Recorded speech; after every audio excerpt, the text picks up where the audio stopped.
Bago sa saksi, patay ang isang car wash boy sa Quezon City matapos saksakin ng kanyang kasamaan sa trabaho. Ang motibo sa krimen sa pagsaksi ni James Agustin.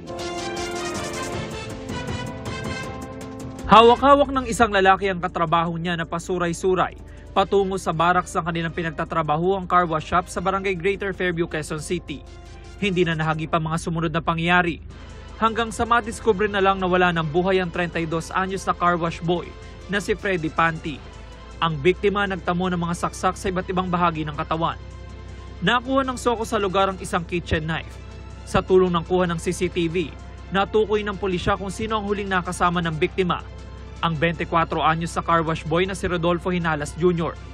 Ayon sa pulisya, nakainom daw ang dalawa na mangyari ang krimen. Yung ating biktima, pauwi sa kanyang pinagtatrabuhan, na kung saan stay-in po siya. Nandun rin po yung suspect natin, na kung saan hinawakan yung victim para patulugin na lang sa quarters. Ganun po, nagkaroon po ng konting pagtatalo at nauwi nga po sa karumal-dumal na krimen.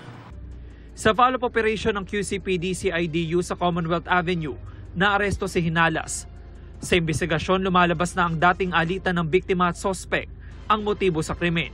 Noong October, nagkaroon ng isang alitan ulit yung dalawang yan. Si victim at si suspect na kung saan binastos yung kapatid ni suspect, yung babae.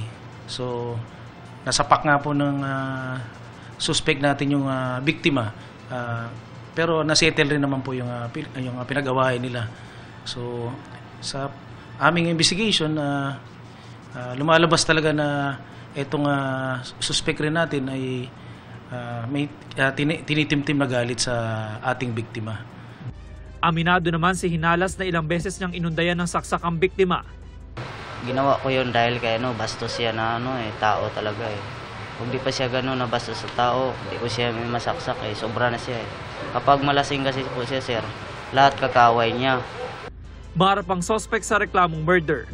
Para sa GMA Integrated News, James Agustin ang inyong saksi. Mga kaibigan, samahan niyo kaming saksiyan ng mga balita. Mag-subscribe sa GMA Integrated News sa YouTube.